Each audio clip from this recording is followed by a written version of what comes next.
Hello, I'm Steven. And I'm Aaron. And we've just seen Fantastic Fantastic Four, Four, First Steps, new film that's out in theaters right now, starring Pedro Pascal, Vanessa Kirby, Joseph Quinn, and Ebon-Moss Bacharach, and it is directed by Matt Shakman.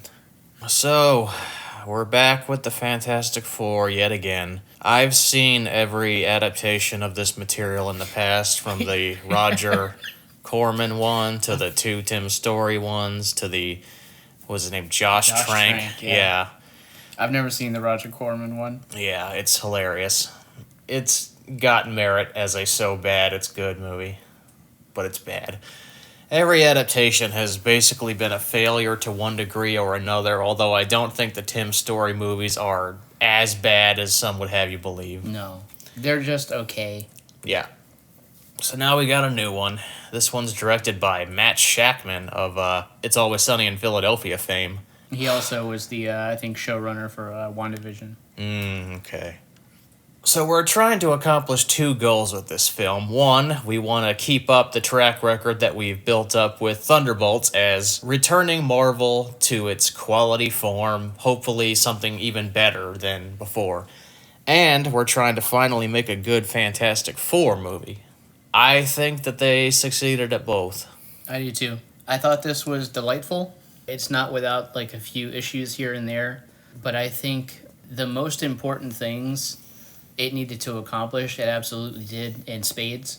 Yes.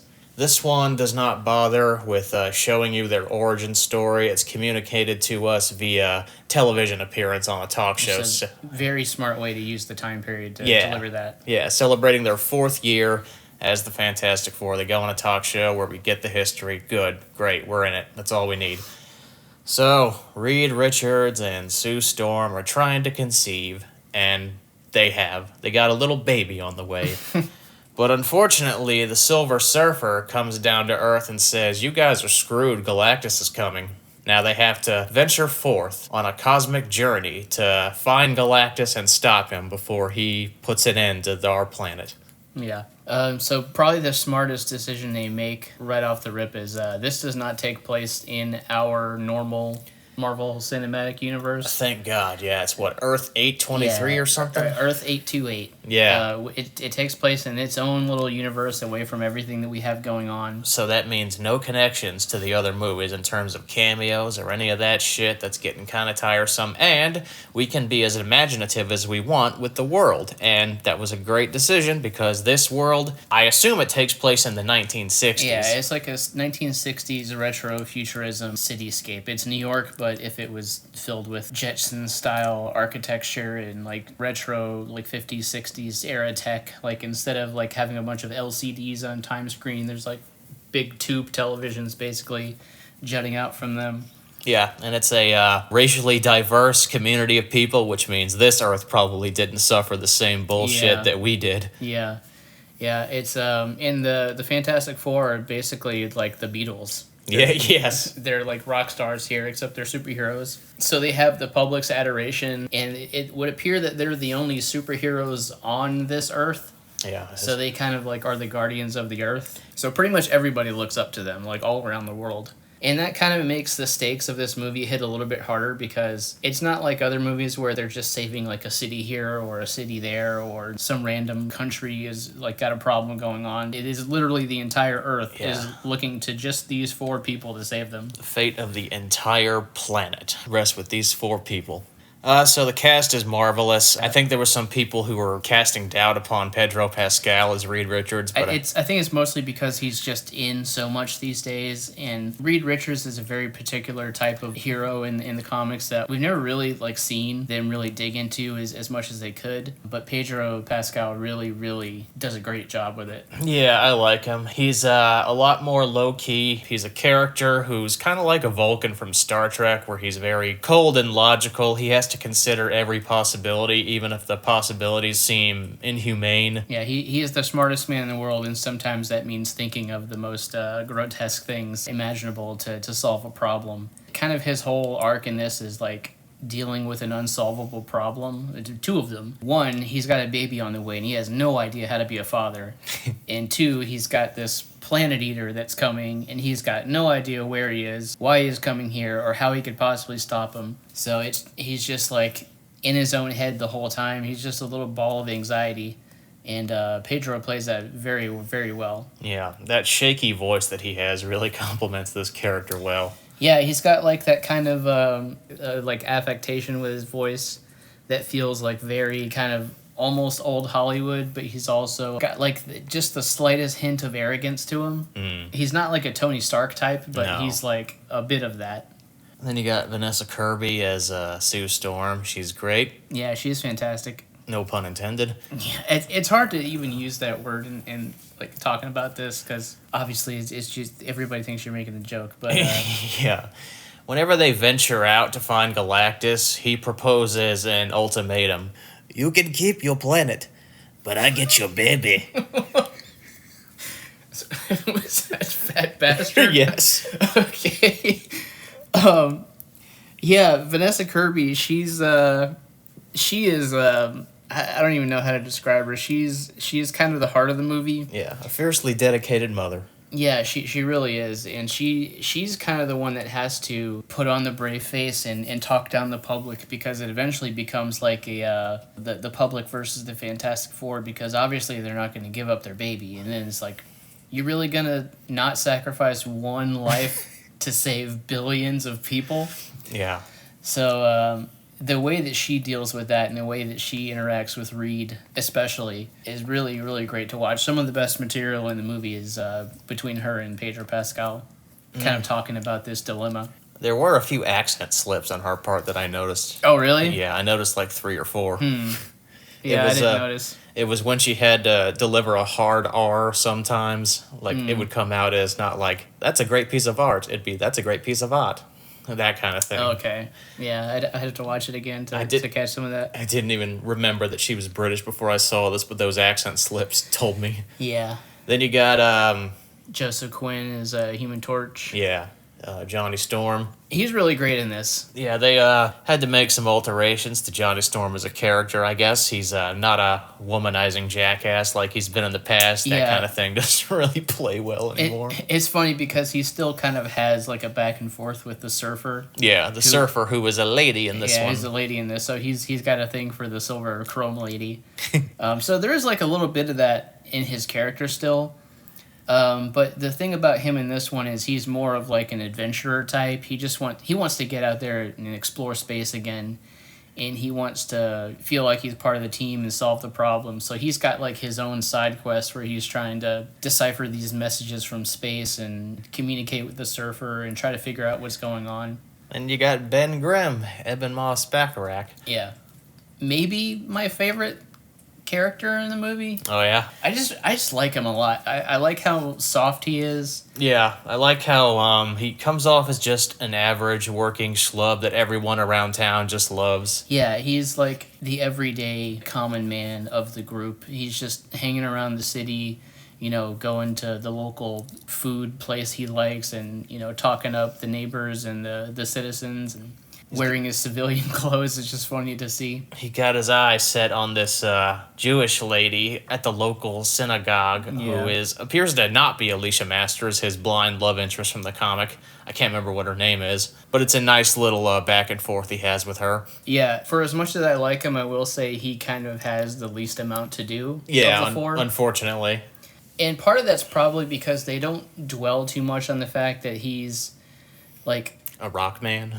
Well, not... Yeah, he doesn't really seem as wistful and is, like, longing for the old days when he had a human body as he was in previous iterations. Yeah, they don't do the whole outcast, I feel like a freak because I'm made of rock thing. This one is, like, universally accepted. You get, like, a little, like, shades of it here and there. Well, maybe he'll catch a glimpse of his old self on television or something, and he's thinking about it, but... It feels like this one has mostly accepted what it is, and he's fine with it. And I like that. Yeah. And plus, if they ever want to, they can venture down that path in a sequel. Yeah, I mean, especially since they kind of have introduced the love interest as a potential thing to do in the future.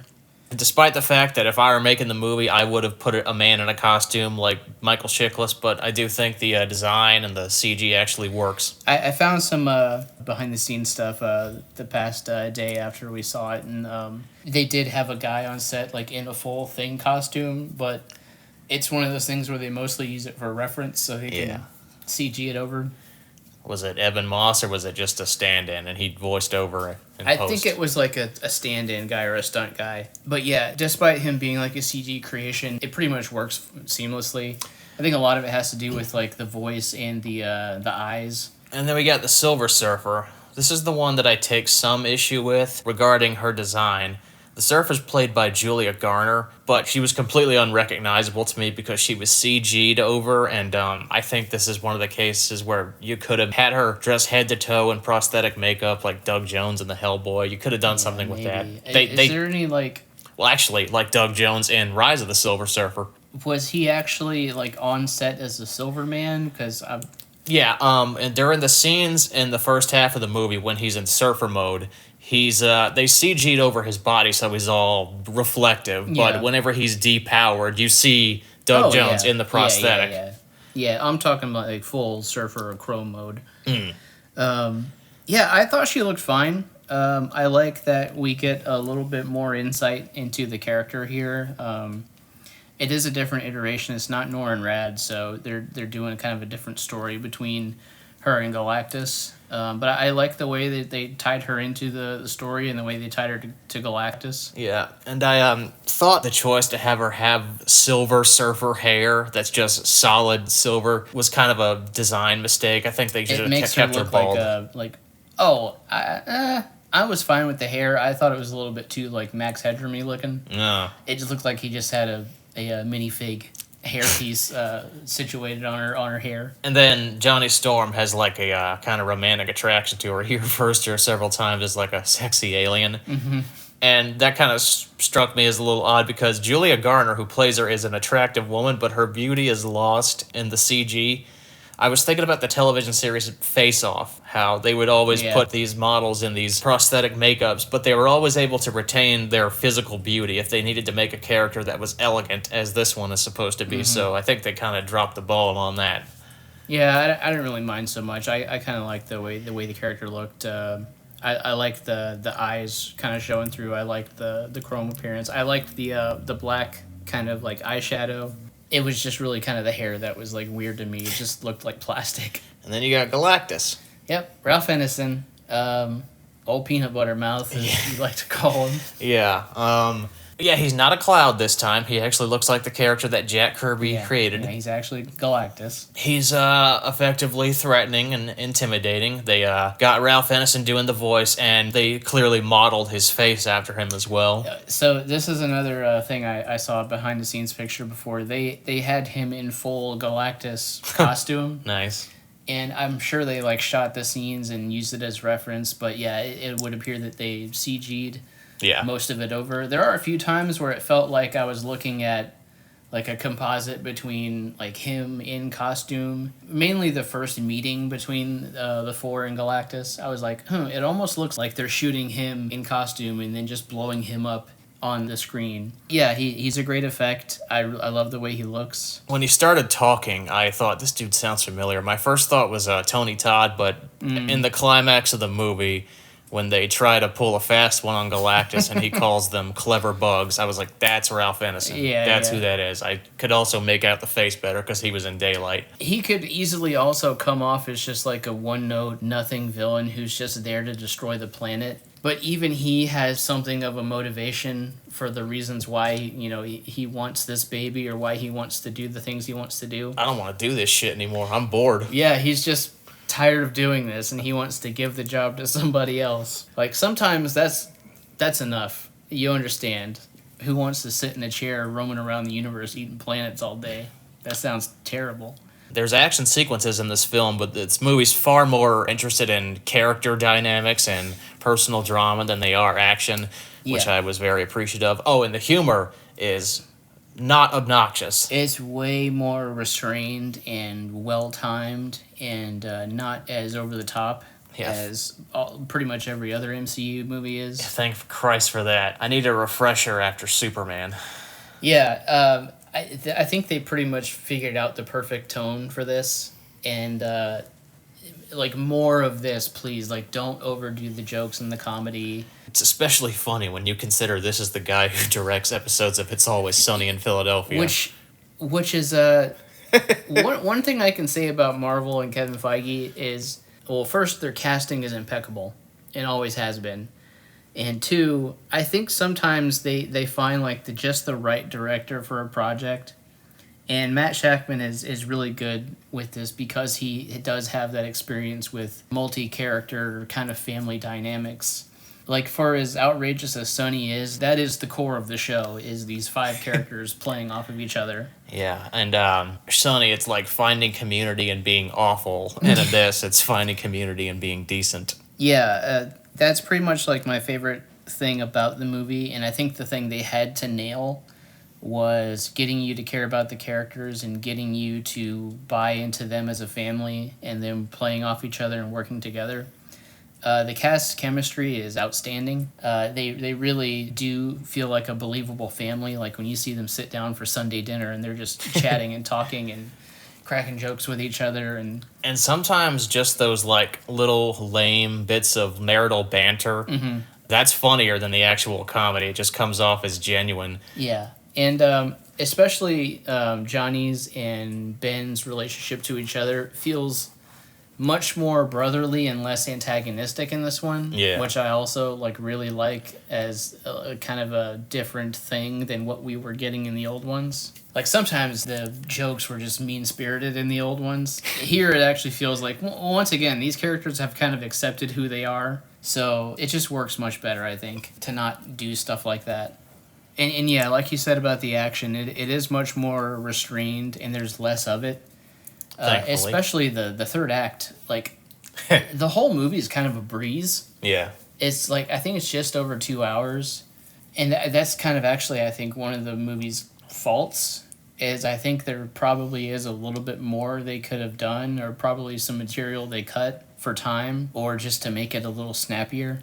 Without giving too much away, one of the few, I'm not even sure if I would call it an issue, but it was like something that was on my mind as I was watching it. Reed Richards comes up with a plan to defeat Galactus, and then when it doesn't work, his course correction is to take that plan and reverse it. Yeah. And the reverse was literally the first thing I thought of. Well, I almost kind of like that, because to me, I might be reading too much into it, but it almost seems like Reed is overthinking the entire thing.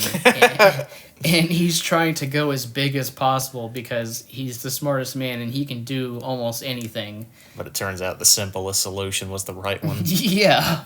And that's, I think that kind of gets into his character a little bit.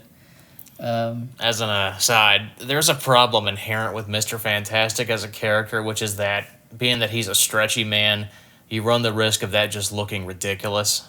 And so thankfully, I think they use his stretchy elasticity in moderation, so you're not like taken out of it, because in the past, it's just looked awful and stupid. Well, the thing I liked a lot is here it felt more like thoughtfully planned out and not so much of a gimmick. Yeah. The old movies, it's like, oh, Mr. Fantastic's at a dance party, so of course he's going to stretch his body all over the place and do ridiculous things with his stretchy power. Like, that's a gimmick, and that's silly to look at. It was actually his bachelor party. Yeah, but here it's like, okay, Reed's climbing a building, so of course he's going to stretch his arms out and he's going to pull himself up faster, or, there's a thing sitting across the room, he's going to, reach over and grab it. Yeah. They don't do stuff like him turning into a parachute. Yeah, that works in The Incredibles, where it's a cartoon and it doesn't look as absurd. But if Pedro Pascal were to do it, it would look comical.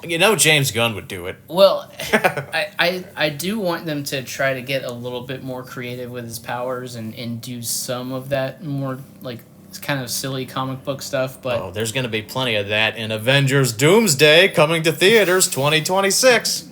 Yeah. The music's good. Yeah, Michael Giacchino. I don't know if it's pronounced Giacchino or Giacchino. I'm never 100% clear on that. I need to look it up. Yeah, I'm not sure either. But yeah, the music's really good. It's got that kind of space age, Retro futuristic. Yeah, retro vibe. I love the choir. Yeah, it's very soft and kind of calming. Yeah. But like the main theme is like really great and bombastic and really fits the production design and the tone. The time period. Yeah, the time period very well. Like I said, I don't have too many problems with it. Like one of my issues is I do feel like some of it is condensed down for time. They do like a big montage in the beginning of kind of the Fantastic Four's adventures. And it feels like some of that stuff was probably longer, and I think I would have liked to have seen some of that stuff. The pace is really, really snappy, and it feels like sometimes they're moving a little too fast to get through things. And I think the focus on them as a team and as a family comes at their individual development, because like each one of them kind of has their own thing that they're doing, but I don't think there's like a ton of character development going on. It's mostly like the team dynamic that they're focusing on, which I think was the right call. But I do hope in the future ones like there's a little bit more meat to each character, especially Ben Grimm going forward. After the movie's over, when the credits rolled, there was a quote from Jack Kirby, which I appreciated, them propping up Jack Kirby and not pretending like this is Stan Lee's baby. Yeah. Because I love Jack Kirby. I got a photo of him on my wall. He's like one of my biggest artistic inspirations. And he is a crucial part of Fantastic Four. I'm inclined to think that he's the creator, and Stan Lee was probably over-credited for his contributions. Yeah, it could be. We didn't talk about it, but it really kind of goes more into like the whole production design thing. Like the costumes are perfect. Yeah. I love that they are not overly complicated with a bunch of little pouches and zippers and stuff. Yeah. They're very simple. They look like sweaters. That's the thing that I kind of worry about with them eventually being brought into the main MCU is like everybody's going to get a redesign, and I hope they stick with stuff like this, like a little closer to this, like leave them alone. Yeah, so keep those nanotech bullshits off this fantastic group. I like the turtlenecks. I like the sweater look. I love the vibrant colors. Yeah, keep them the way they are. So, what is your final number grade on a scale of 1 to 10? Like a really, really strong 8. Yes, same. I think it's like a very, very solid foundation, and I'm very much looking forward to seeing more stories told with these characters. The casting is perfect. The production design really sells the entire movie. There's obviously a focus on practical sets and using practical things where they can, even if they're going to enhance them or change them with CG. It feels like a lot of love and care and attention went into this, and they pretty much had to get this right. Yeah, like Thunderbolts, it felt like a director was able to get his vision across without being impeded. Yeah, and the only reason I like something like Thunderbolts more is because it is so character-focused. Yeah. This very much is about the team and the world and setting up its little corner of the Marvel Universe. But it does it so well, and it's so fun to watch. It's like easily far and away the best iteration of this team on the big screen we've ever seen. Yeah. Like, the other ones don't hold a candle to this. Pretty much 10 minutes into the movie, I already thought this was better than any of the other ones, because, like, none of the other movies have ever pulled anything like this off. Yeah, certainly not Fant-Four-Stick.